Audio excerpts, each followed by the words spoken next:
Tá, meu nome é Lúcia Amaral de Oliveira Ribeiro, estive hoje participando dessa entrevista para falar sobre um assunto que estudo desde o mestrado, já há alguns anos, doutorado, pós-doutorado, que é o escritor francês do século XIX, Gustave Flaubert, que completa nesse ano 200 anos, comemoramos esse ano 200 anos do seu nascimento.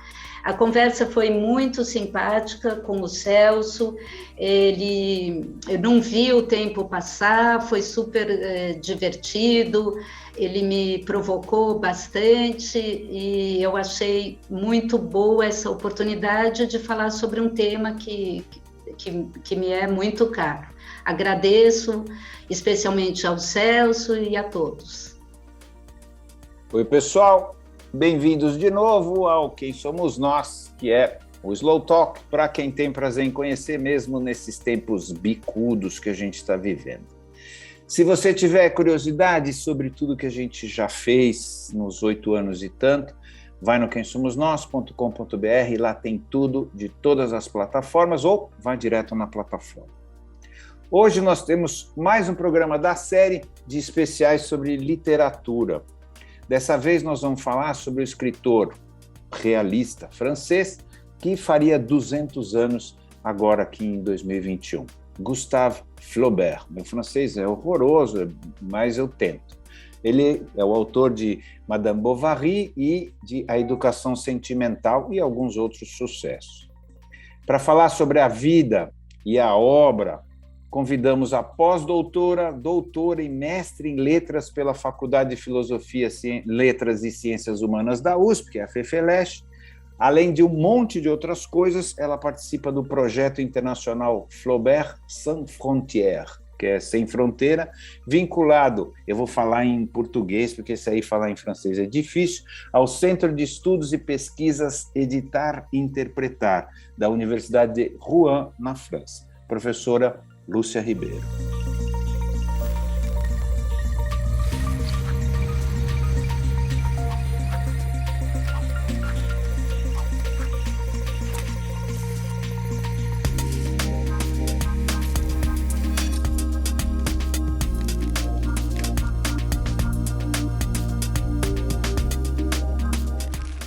Quem é você? Meu nome é Lúcia Amaral de Oliveira Ribeiro, eu nasci em São Paulo, morei a maior parte do tempo da minha vida em São Paulo, sou formada em administração de empresas e anos depois de trabalhar nessa área, voltei a estudar, e especialmente literatura francesa do século XIX. Bom, isso é uma parte do que eu sou. Então, claro que eu poderia falar muita coisa, mas começo por aí. Tá bom. Me conta uma coisa, então, por que você resolveu voltar? Isso é uma coragem, não é? Quer dizer, você fez uma carreira, isso, como administradora de empresas ou alguma coisa assim, resolveu parar e começar tudo de novo? Conta um pouquinho esse interesse. E por que literatura do século XIX e não qualquer outra coisa? Eu acho que é engraçado, às vezes eu penso que a vida proporciona várias oportunidades, talvez como se a gente pudesse viver um pouco várias vidas em uma só. Então, se eu pensar, não existe uma ligação muito clara entre a época em que eu estudei administração, trabalhei em 2 bancos no mercado financeiro, parece que não tem muita relação com a literatura depois, e não sei mesmo se tem. O que aconteceu é que a minha vida foi mudando, num certo ponto eu morei no Vale do Matutu, em Minas Gerais, uma cultura muito tradicional, numa época, isso foi há alguns anos, numa época em que nesse vale havia pouco contato com outros lugares, já estavam instalados no vale algumas pessoas de fora, mas ainda era uma cultura muito tradicional, de tear, de casas de pau a pique, sem televisão. Então, nessa época, eu comecei a me interessar por escrever sobre aquilo que eu estava experimentando nesse lugar, e a partir dessa experiência de escrever, eu voltei a estudar. Inicialmente, como aluna especial nas aulas da ECA, fui fazer um curso com a Renata Palottini, de dramaturgia. Basicamente, acho que eu fui buscar recursos para escrever com um pouco mais de técnica, embora continuei escrevendo espontaneamente, baseada nas impressões que eu tive nesse lugar. E aí depois fui para a Faculdade de Letras e comecei mestrado, doutorado, e me envolvi com Flaubert, né? Comecei a estudar Flaubert e segui até o pós-doutorado, foram vários anos de pesquisa, e especialmente com os manuscritos de Flaubert, e isso porque, talvez porque a escolha do século XIX, porque a escolha desse autor, eu acho que é porque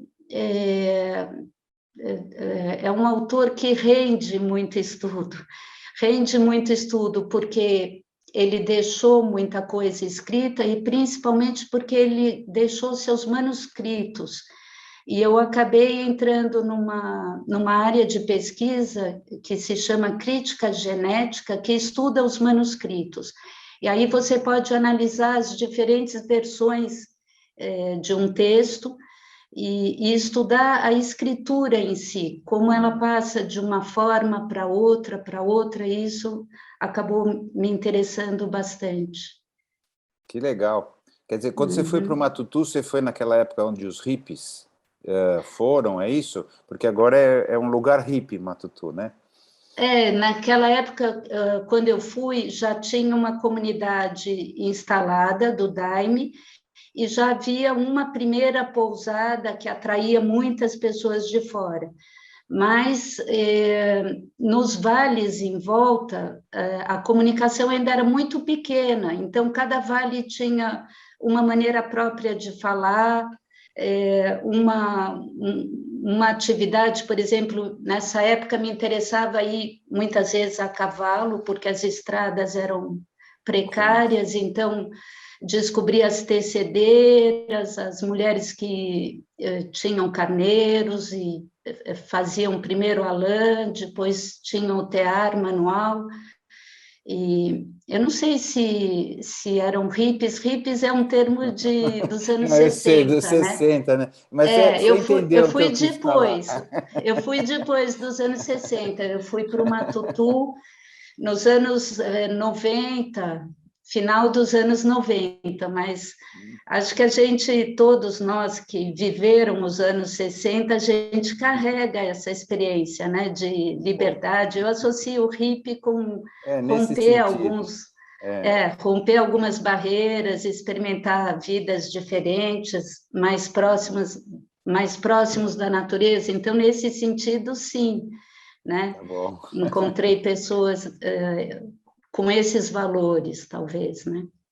Tá, vamos voltar lá para o Florian. Primeiro, super interessante a ideia de você estudar como a escrita vai, não sei se a palavra é evoluindo, mas dá para entender o que eu quero dizer, do próprio autor, né? O fazer, né? Que é muito interessante isso.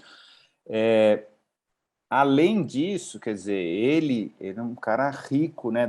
Rico que eu digo do ponto de vista de como ele interpretou naquele momento a sociedade, né? Apesar de ele ser burguês, ele era anti-burguês, vamos chamar assim, né?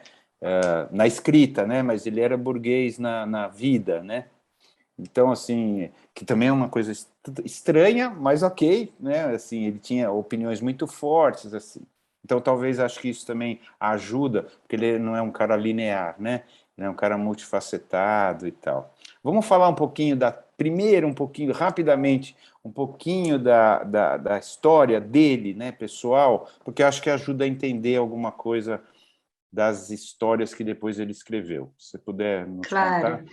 Claro, então, ele nasceu há 200 anos, né? O pretexto desse programa, acho que é É isso. comemorar os 200 anos de nascimento do Flaubert.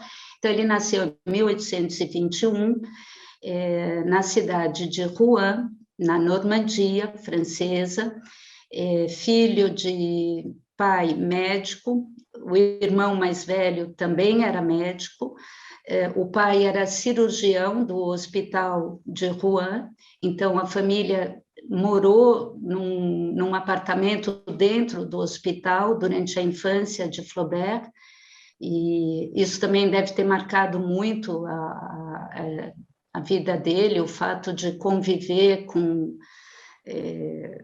a morte de perto, com a doença, com os experimentos científicos da ciência relacionados à medicina da época. Desde cedo ele já queria escrever, ele ouvia muitas histórias de Dom Quixote, já desde cedo era apaixonado por Cervantes, isso marca muito a literatura de Flaubert. Na escola, ele escreveu alguns tratados um pouco científicos, ainda bem jovem, escreveu algumas obras autobiográficas, jovem, mas só foi efetivamente publicar o primeiro romance quando tinha aproximadamente 35 anos. O primeiro romance foi Madame Bovary, que é bastante conhecido, talvez o mais conhecido, né, entre os romances de Flaubert. De fato, concordo com você, ele era burguês, filho de pai médico, com uma situação econômica e social bem estabelecida, mas absolutamente crítico da sociedade burguesa da época, dos valores burgueses. A maior parte dos personagens que ele criou em sua obra representam, de certo modo, assim, bastante ironicamente, essa mentalidade, principalmente da província em relação a Paris. Província seria toda cidade que não é Paris, na França, então, aspirando ser Paris, mas não sendo, né? E acho que ele representa isso de maneira muito cômica, muitas vezes. Nem todo mundo leva por esse lado cômico, mas muitas vezes eu rio lendo Flaubert. Muitas vezes ele representa o burguês de forma grotesca, como eram as caricaturas da época, em imagens, em litografias, né? Então, isso para dar um pouco uma referência do ambiente onde ele nasceu, né? Ele não trabalhou, né, no sentido de que a gente tem hoje, de para se sustentar, não é isso? Bom, pelo menos não foi sei o que eu li. Pelo menos foi o que eu não sei li, qual... né? Bem, ele trabalhou Esquece a literatura que é o trabalho, mas assim, estou falando, a maioria isso. das pessoas, bom, nossos grandes escritores brasileiros tiveram que fazer alguma outra coisa para se sustentar, né? Nesse sentido. É verdade, a gente tem no Brasil muitos escritores que foram diplomatas, que foram funcionários públicos. Carlos Drummond de Andrade, Vinícius de Moraes, Vinícius de Moraes, tá muitos. No caso dele, ele era sustentado pela família, não é isso? Ou ele ganhou dinheiro escrevendo? Ele também ganhou dinheiro escrevendo. Ele, jovem, entrou para a faculdade de Direito, fracassou nos exames no segundo ano, e aí ele teve um ataque de epilepsia, e com isso ele conseguiu, vamos dizer, diante do pai, justificar que parasse a faculdade e se dedicou completamente à literatura a vida inteira. Eu dei risada com essa história do trabalho, porque justamente com Flaubert, ele quer mostrar a literatura como valor trabalho. Até esse excesso de manuscritos, esse fazer e refazer, pesquisar, o trabalho de pesquisa que ele fazia para cada romance era uma coisa assim absolutamente desproporcional à necessidade do que ele precisaria, vamos dizer, para a literatura, né? Ele pesquisava, vamos dizer, exaustivamente, ele lia exaustivamente, saía de um lugar para outro para visitar os lugares que seriam cenários das ações, dos romances. Então, ele tinha uma necessidade absoluta de trabalhar muito antes de escrever, e de deixar isso registrado quase como o que Barthes, crítico francês, fala de valor-trabalho da literatura de Flaubert, né? Ele tinha que provar que aquilo era custoso, penoso, que ele demoraria, sei lá, 2 dias para escrever 3 linhas e uma frase perfeita, né? Todo o esforço dele era para chegar numa frase perfeita, onde a sonoridade, onde aquilo funcionasse como uma música onde nada mais ele mudasse. Mas ele estava sempre mudando, então ele escrevia e reescrevia, inúmeras vezes, cada página. Ele tinha um método, né? E essa pesquisa fazia um pouco parte do processo criativo de como dizer, não é nem motivar a escrita, mas como é que se diz? Como uma mola que propulsiona, né? Ele precisava de um impulso para a escrita, e isso era a pesquisa, inicialmente. Você citou Madame Bovary, eu tentando me preparar para conversar com você, para não ficar tão ignorante como eu disse que eu era, parece que ele se inspirou num caso real, não é isso? Que saiu no jornal, e claro, depois colocou toda a parte dele, toda a visão dele sobre isso, mas é um caso muito parecido, não é isso? Sim, sim, sim. Bom, essa inspiração num fato real começa que um pouco antes ele tinha trabalhado durante algum tempo numa obra que depois ele retomou, mas que se chama, em português seria A Tentação de Saint-Antoine, Santo Antão, traduzido, Santo Antão. Aí ele apresentou essa obra pronta para 2 amigos lerem. E os amigos, depois de 3 dias, sei lá, um bom tempo de leitura, acabaram com a obra. Odiaram, disseram que aquilo era impossível, que ele devia jogar no lixo, queimar, e foi isso teve um impacto enorme, e em seguida ele viajou com um desses amigos para o Oriente, esse amigo é o Maxime Duchamp.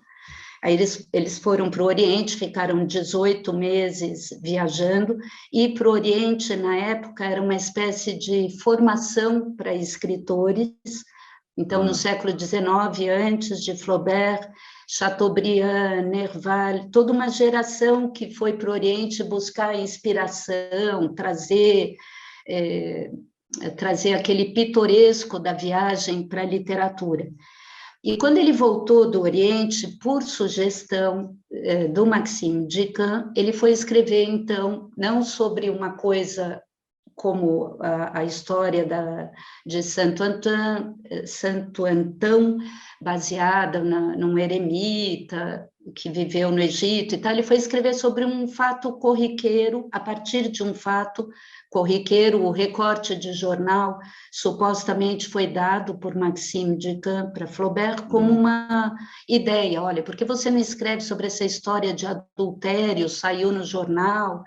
E aí ele escreveu, então, colado a uma situação da sociedade da época, né? Então, ele escreveu sobre uma cidade que poderia ser, o nome é fictício, mas poderia ser uma cidade pequena da Normandia, com uma mulher que poderia ser uma vizinha qualquer, ou seja, bem próximo ao que ele vivia na Normandia, né? Essa história de Madame Bovary, inspirada inicialmente é o que se conta, e parece que tem documentação comprovando que houve mesmo essa notícia de jornal, com um caso de adultério, e a mulher se suicidando ao final.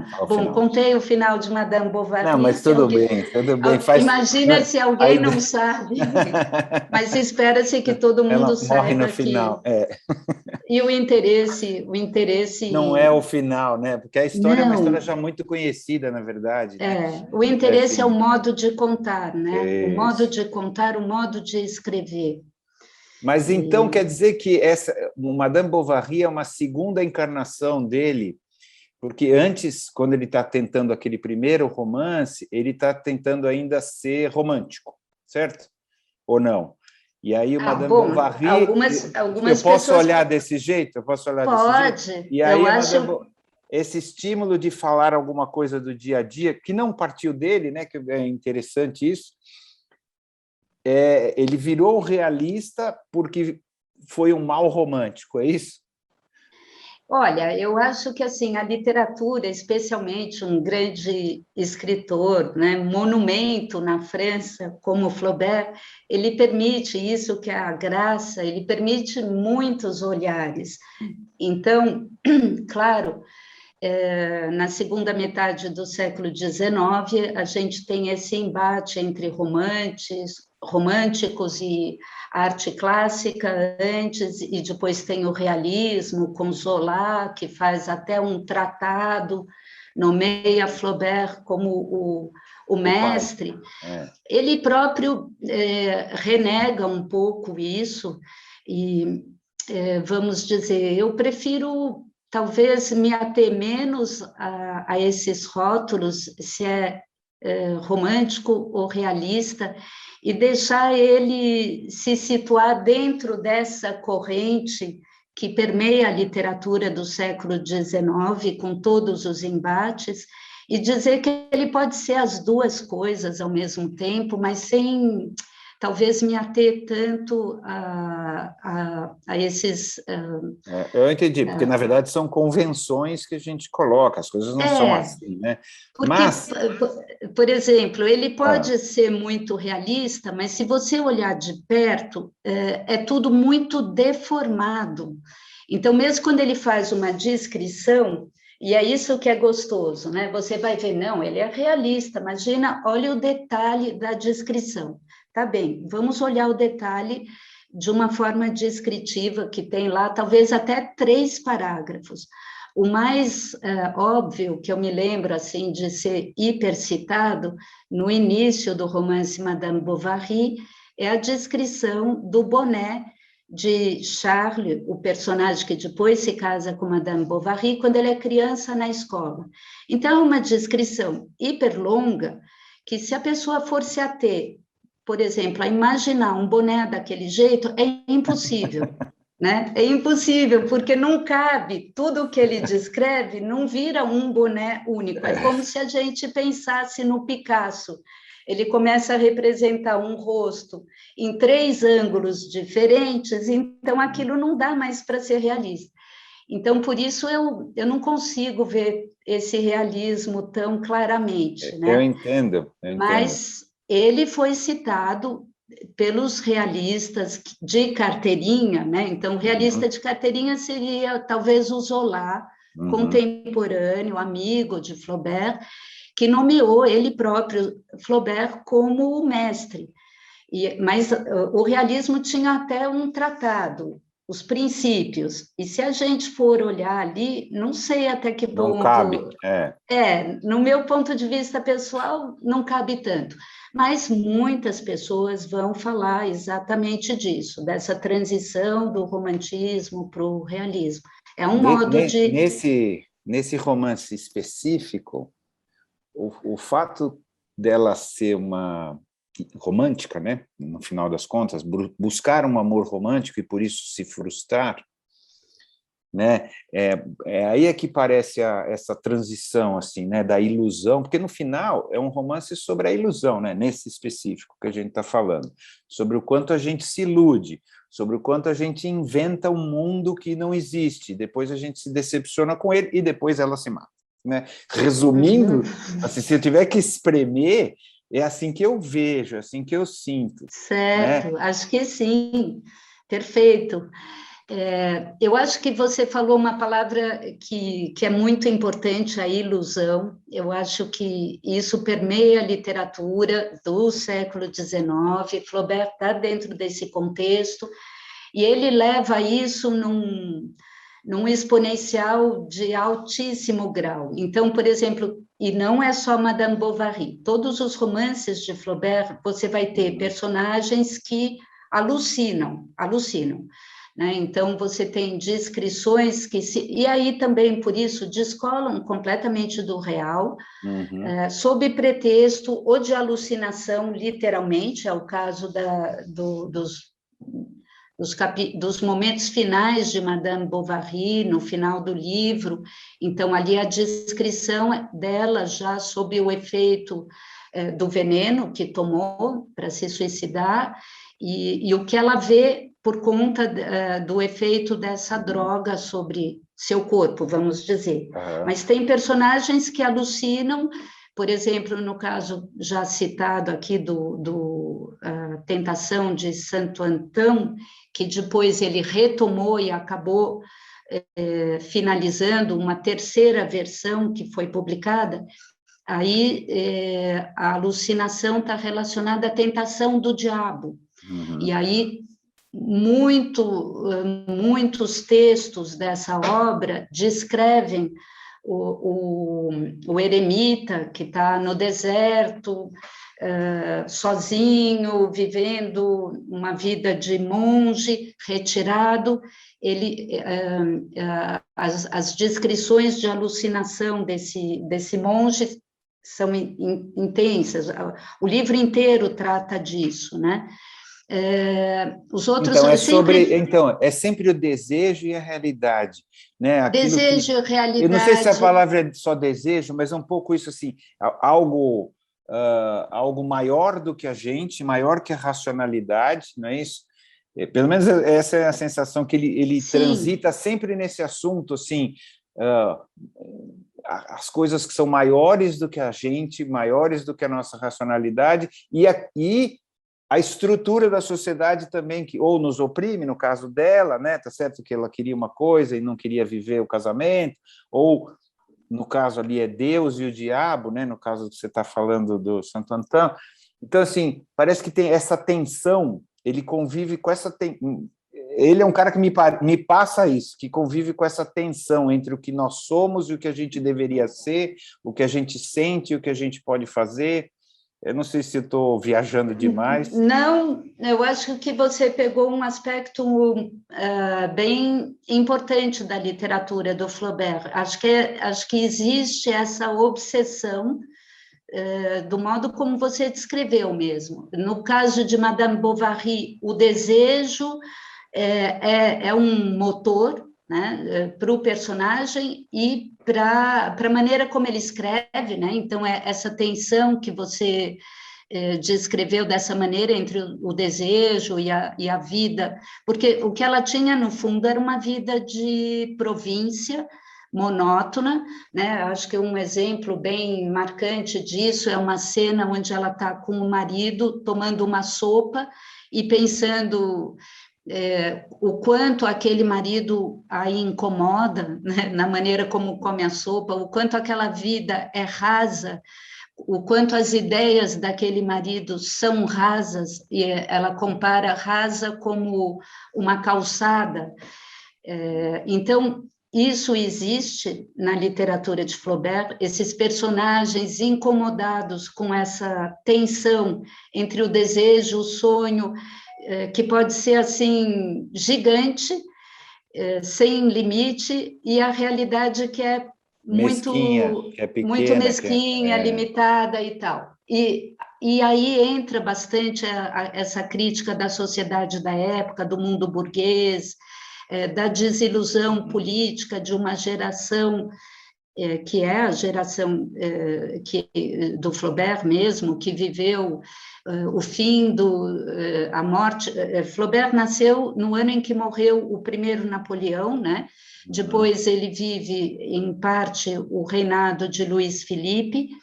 Quando Luís Filipe sai do poder, existe ali uma conjunção de fatores que talvez levassem a França a uma direção diferente, é a Segunda República, mas logo vem um golpe e começa o Segundo Império.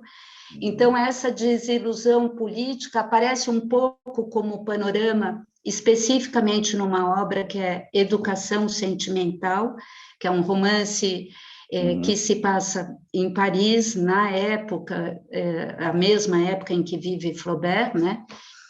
Então, acho que também esse personagem, que no caso de educação sentimental, é Frédéric Moreau, não sei como seria a tradução, talvez, acho que o nome deve estar em francês mesmo. Francês. Mas basicamente esse personagem também, ele tem sonhos, ele quer se tornar escritor, isso também acaba sendo um artifício da literatura, do modo de escrever, essa pluralidade de cenários. No mesmo texto você tem poder o escapar, ambiente... né? O ambiente do sonho que é descrito com tantas cores e detalhes, como, por exemplo, vamos dizer, o personagem está caminhando pela rua, e aí há uma descrição, ele está diante do Louvre, ou ele está olhando vitrines, ele vê na vitrine uma modelo com uma roupa assim, assim, e daí rapidamente passa para a descrição do que ele imagina. A partir daquela cena, ele imagina a mulher amada na vitrine, mas depois ele viajando no dorso de camelo, etc, etc.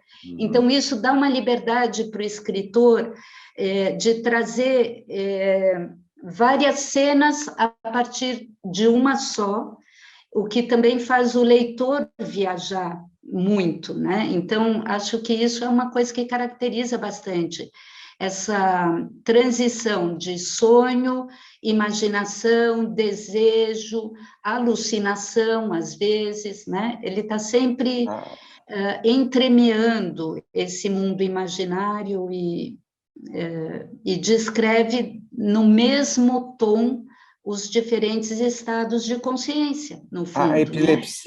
A epilepsia teve algum tipo de função, ou de razão? Eu acho que isso? sim, provavelmente sim, né? Porque não é à toa que ele explorou isso de maneira tão detalhada, né?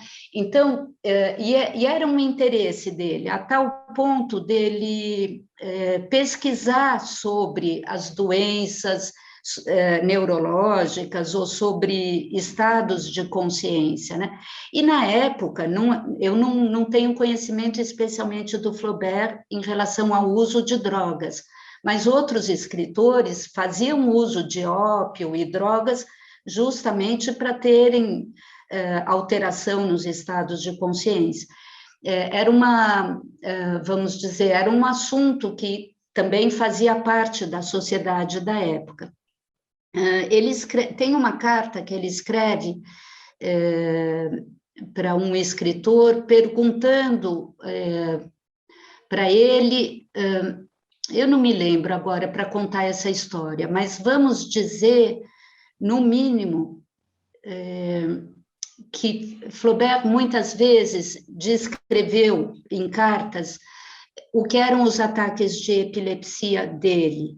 Então, ele dizia que ele via luzes como fogos de artifício, e isso muitas vezes aparece na sua literatura, nos devaneios de personagens, né?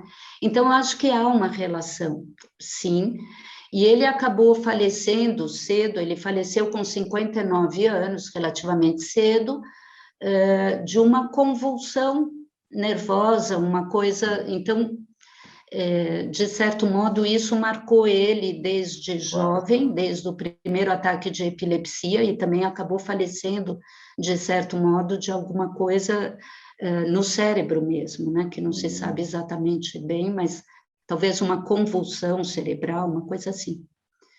Então, esses escapes que ele também era um outro universo, né, para ele, que ele vivia, era uma outra...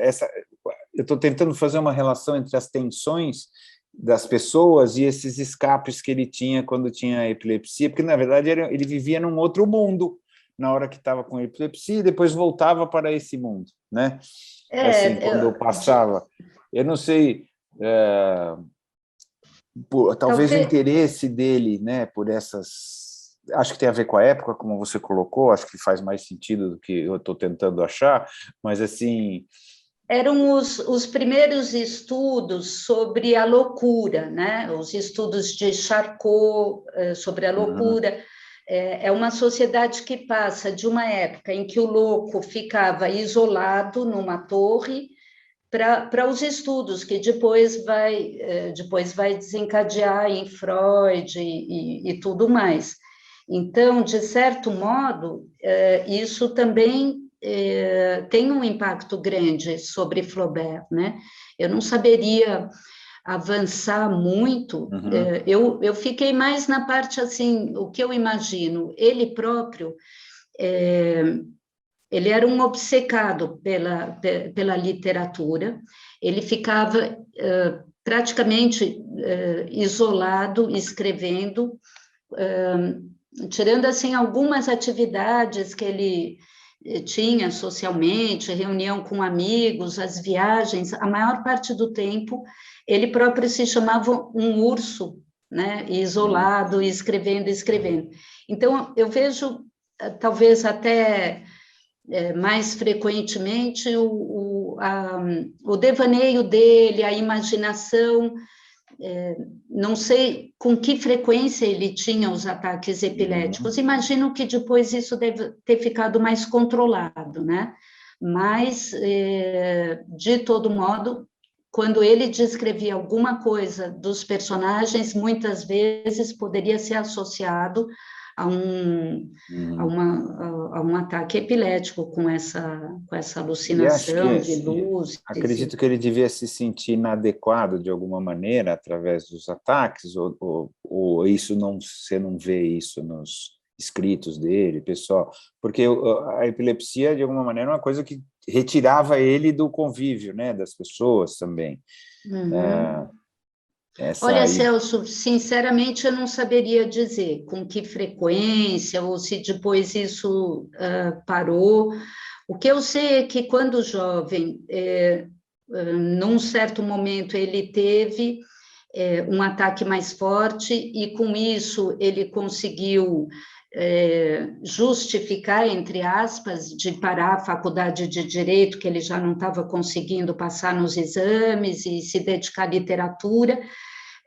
Também por conselho médico, ele acabou fazendo uma primeira viagem com esse amigo Maxime Ducamp, e aí eles foram para a Bretanha, e foi um pouco assim, tomar novos ares, por conta desse primeiro ataque de epilepsia da juventude, que ele devia ter talvez 23, 24 anos, por aí. Agora, depois, eu sei de cartas onde ele troca ideias sobre alucinação e tudo isso, mas não sei com que frequência esses ataques dele se repetiam para...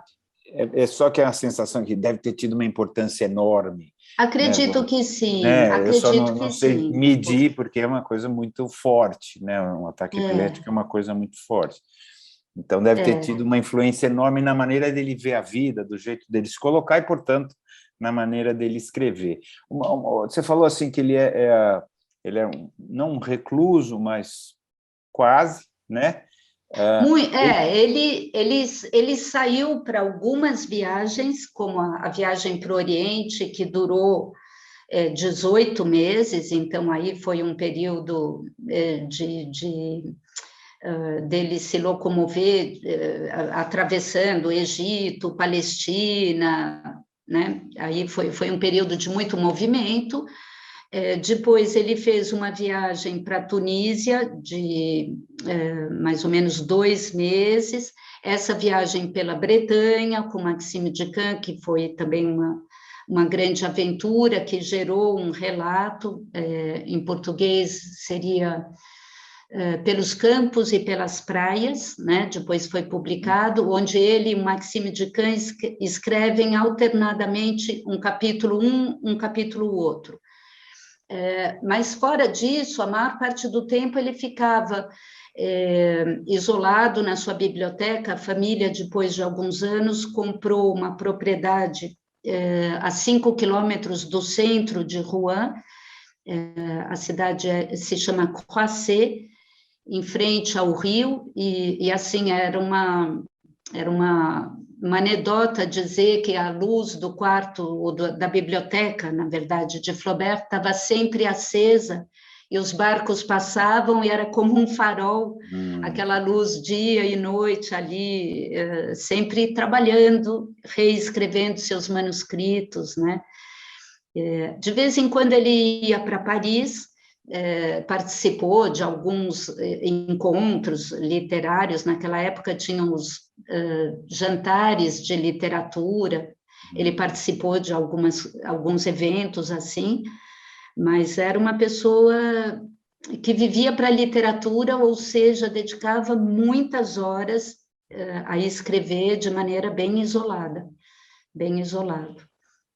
Você, assim, quando a gente fala dele assim, né, fala das tensões, um pouco de tudo que a gente está falando, talvez menos essa questão do viver isolado, parece uma pessoa atual, né? Assim, atual que eu digo, assim, os problemas que ele coloca um pouco, a hipocrisia da burguesia, o quanto a sociedade nos tolhe em relação às nossas pulsões, às nossas vontades, etc. Não mudou muito, pelo menos, de novo, sempre sobre o meu ponto de vista, não mudou muito, né? As questões não mudaram muito. Você vê assim também? Assim, ele me parece bastante atual. Eu acho que a gente pode fazer vários paralelos, né? Evidentemente, passado o século XIX para o XXI, com o nosso olhar, facilita fazer os paralelos, porque, claro, a gente consegue, não sei como seria o contrário, alguém do século XIX nos olhar, mas como a gente já viveu tudo, então a gente consegue perceber os pontos de comunicação, né? Então é bem curioso.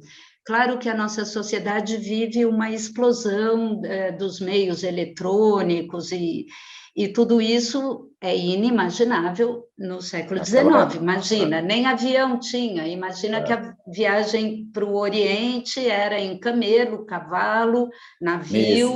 Meses, né? E não meses, dias, não horas. Porque né? Meses para chegar, né? A gente faz tudo de maneira instantânea. Então, essa noção de tempo e velocidade no século XIX é bem diferente.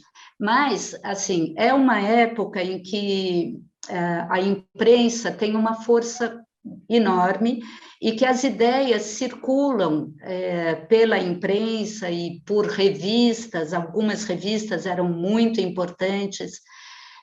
Então, essa circulação de ideias na imprensa e nas revistas, a gente pode imaginar de alguma forma... Ele achava ridículo, né? Assim, pelo que eu entendi, ele não curtia muito, ele achava que idiotizava as pessoas. Agora, tentando, então, fazer um paralelo, igual às redes sociais, tem muita gente que acha que também idiotiza as pessoas. Ele tem um termo próprio para essa idiotice que você está falando, né? Ele falava das ideias, eu não sei qual seria a melhor tradução, em francês seria idée reçue.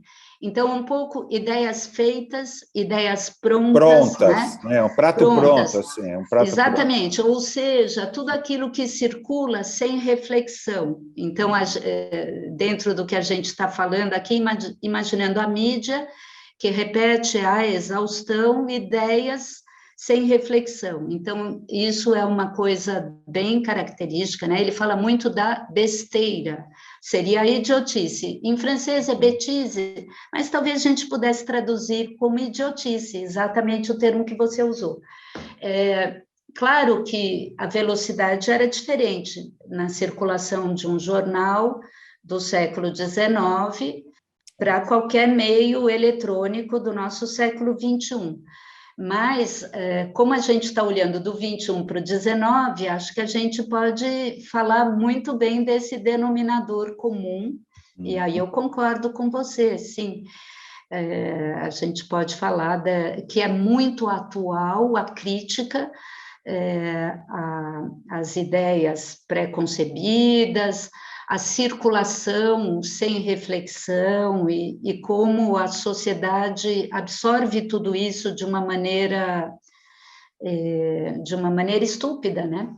E principalmente o sentido político. Acho que muitas pessoas talvez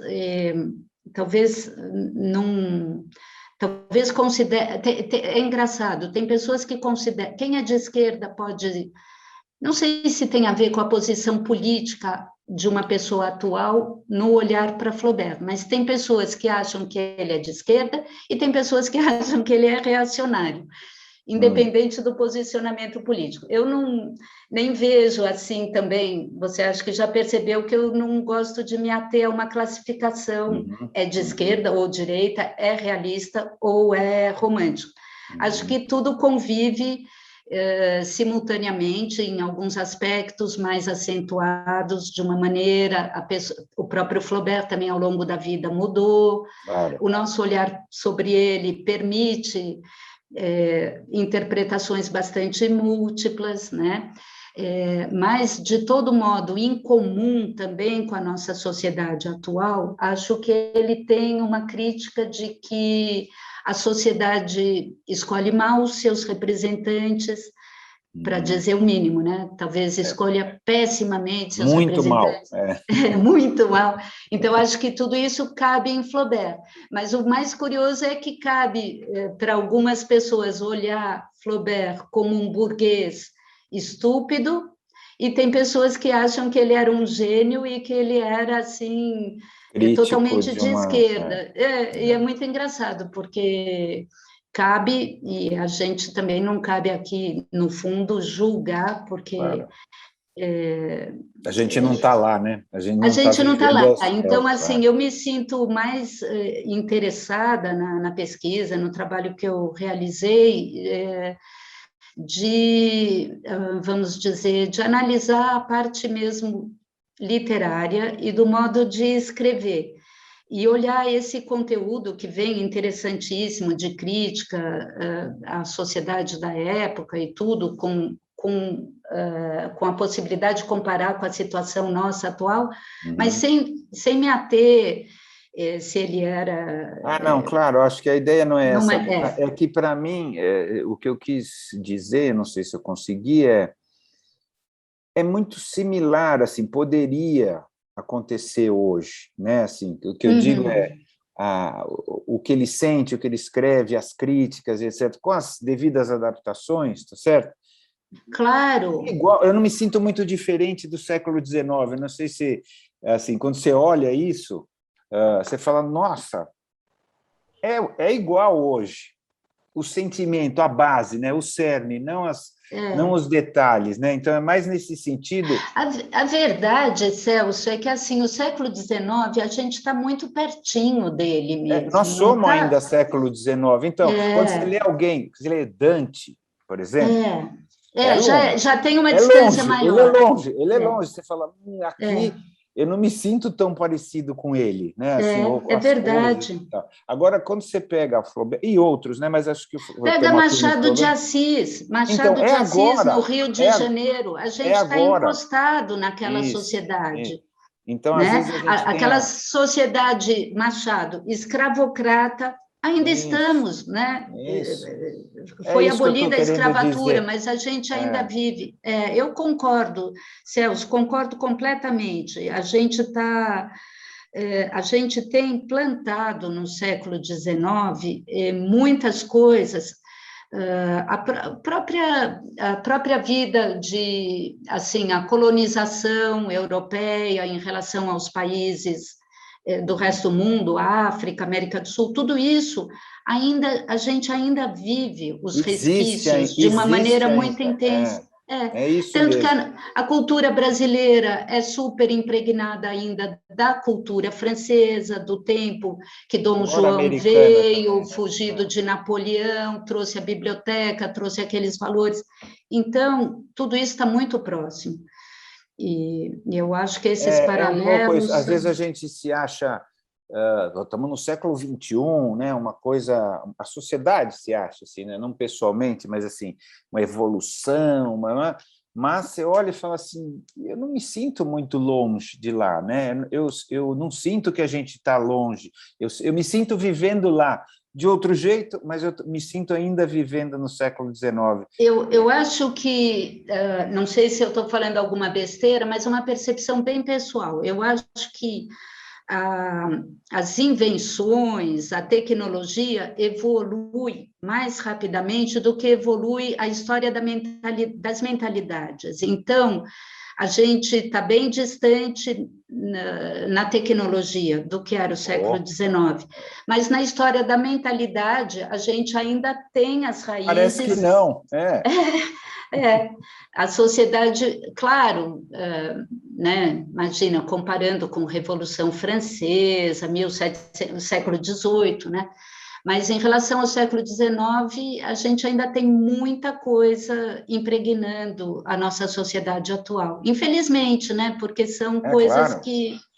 que poderiam melhorar muito. Bom, é um bom momento para a gente fechar. Tá bom. A gente já está quase 1 hora falando. Eu sempre fecho com a mesma pergunta, quem somos nós?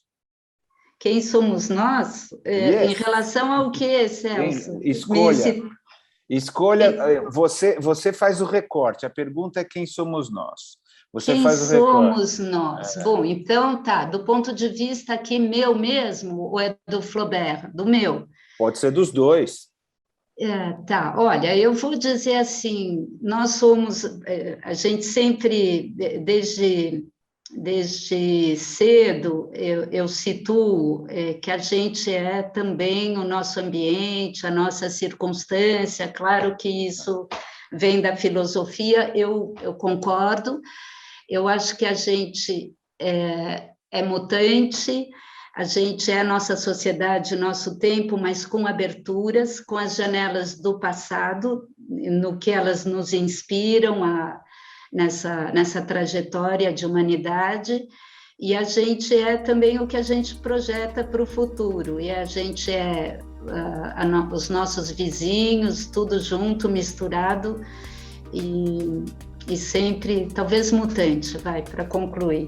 Deu certo isso ou ficou muito maluco? Não, sempre dá certo. Seja qual for a resposta, ela tá pergunta certa. É tão aberta, né? Então, mas é isso.